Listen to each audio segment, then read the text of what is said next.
So, welcome.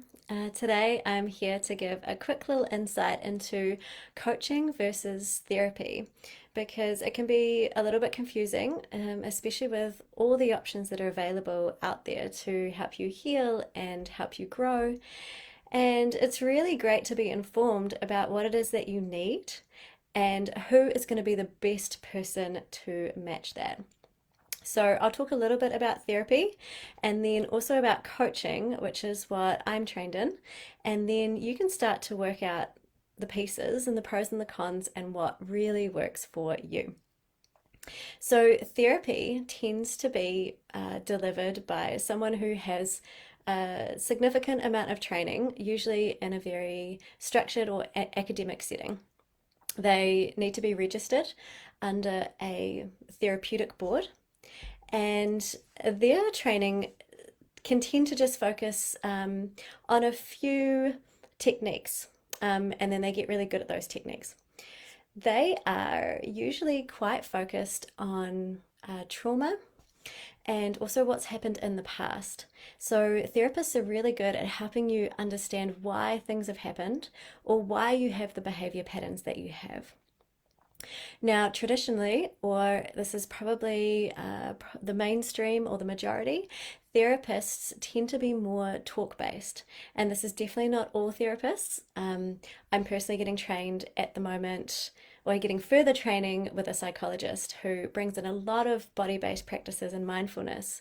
And it's just absolutely wonderful to see therapists starting to bring in these more body-based techniques, because with current research we know that trauma gets held in the body, that it literally lodges into tissues in the body, it holds tension in the body, and over time it starts to cause dis-ease. Okay, dis-ease in the body, which is disease.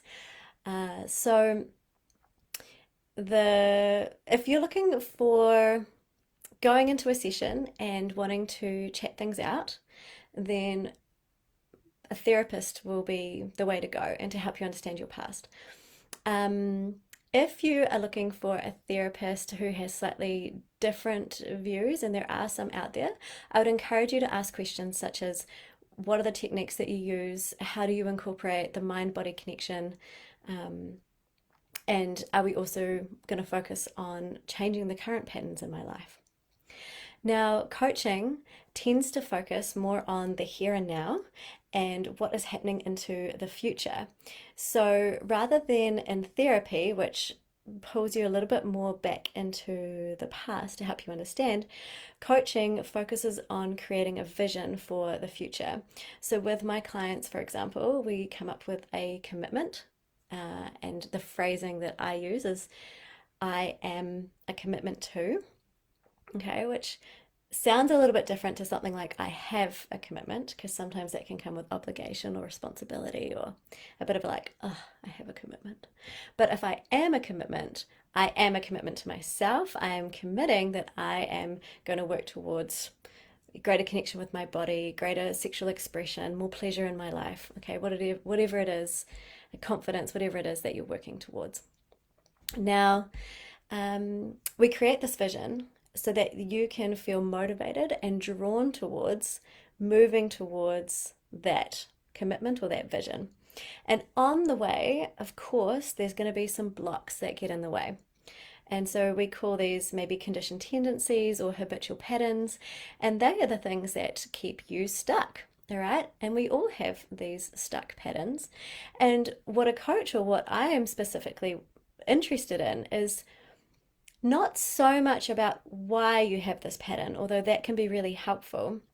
I'm really focused on, what do you do about it now? Okay, so you have this pattern inside of yourself. You might not even know where it comes from, because we know that most of our behavior patterns come or are formed, from the ages between 0 and 7, or when there's a really dramatic or acute event that happens. So you might not fully understand, but for example, that say every time you come across confrontation, maybe you're in your workplace, or there's a living situation and somebody wants to have a conversation with you, a courageous conversation, you notice that in your body, your heart starts to flutter. Um, Maybe you get sweaty palms, maybe your heat rises. And this is all pretty normal stuff. But when it's maybe not helpful, or when you start to notice a behavior pattern that's unhelpful, is when you start to shut down, okay? Or you go into perhaps a freeze mode and you feel like you can't communicate your emotions. So this is an example of a behavior pattern. And so what we would work on in coaching is like, okay, cool. So you know that you have this pattern that comes up. How do we rewire, or let's rewire your mind and your body so that when you get into that situation, you start to feel safe, right? And you reprogram your system, your nervous system, to be able to stay calm, right? And when your nervous system is calm, it means that your medial prefrontal cortex is part of your brain. That's the part of your brain that is logical, that's rational, that can stay calm in situations, that can see things from multiple perspectives. This part of your brain stays online. And that's really important, especially when you're trying to have a difficult conversation, because the alternative to that is like having a big freak out and getting really emotional and storming off in a huff, or implementing the silent treatment, or getting into a massive fight and just escalating the conversation. That's a little bit off topic, but so coaching is really about the now, the here and now, inviting you to be in your body here and now, to cultivate presence, and to focus on what it is that you want into your future, and work through any behavior patterns that are getting in the way or getting blocked. Now, coaches also have all kinds of different approaches, and my particular approach is around body-based practices and mindfulness. And I just think this is absolutely essential, right? If we're only working with talking, then we're only using a certain part of our brain, more this part of the brain.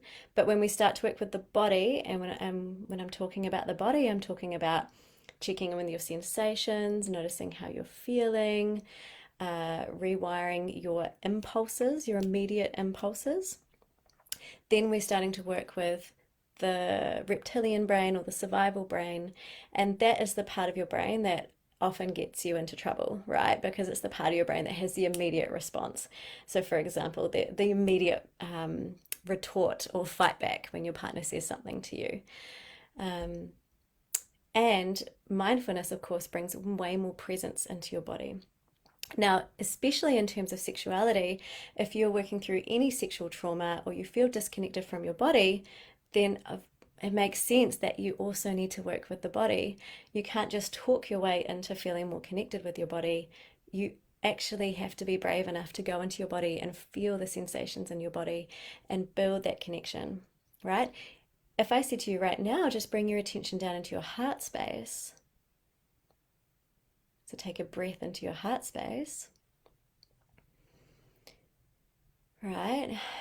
Even just now in this practice, right now we're doing a body awareness practice, you might start to notice, oh cool, is this feeling familiar to me? Is it easy for me to be able to access my heart space? Does this feel difficult? Does it feel really distant? Am I avoiding going into my heart space because I don't really want to feel? Right? But the only way to build the connection between your heart space and your mind is by dropping your attention there. And every time you drop your attention there, you're rewiring the neural pathways in your brain. Okay, this is how we get to a place where women and clients feel way more connected to their body. So if you are looking more for changes in your immediate world, maybe you're noticing patterns that are affecting your relationships, or you find yourself holding yourself back in certain situations, and you're really after a body-based approach, then coaching might be a better option for you. Now, not all coaches are made the same. Like, you definitely want to do your research. There is way less regulation around coaches than there are around therapists, for example. So make sure you trust the person that you're working with. Ask them a lot of questions. Ask them how they're going to keep you safe, what techniques that they use, what results they're going to help you get, what results that they have got in other clients in the past. So definitely feel empowered to ask the questions and do your research when you're choosing the person that you want to work with. And now, after this live, you might have a better understanding about who's the type of therapist or who's the type of coach that might meet your needs, right? If you want to go more into childhood trauma and really analytically understand from the medial prefrontal cortex why you have certain behavior patterns, then go see a therapist. If you want some real change in your life and to really work on patterns and connect more with your body, then a coach might be more appropriate for you. So I hope that's been helpful. It's always such a pleasure to connect with you. And as always, if you are looking for a coach or you are interested, then I do offer free discovery calls, no obligation. And I encourage you to ask me those questions. So show up in the call and ask me, how are you going to keep me safe? What techniques do you use? What results are you going to get for me? And I'm more than happy to answer that and help you feel safe in this container. So, thank you so much. And yeah, let me know if that has helped you or if it's going to inform some of your decisions into the future.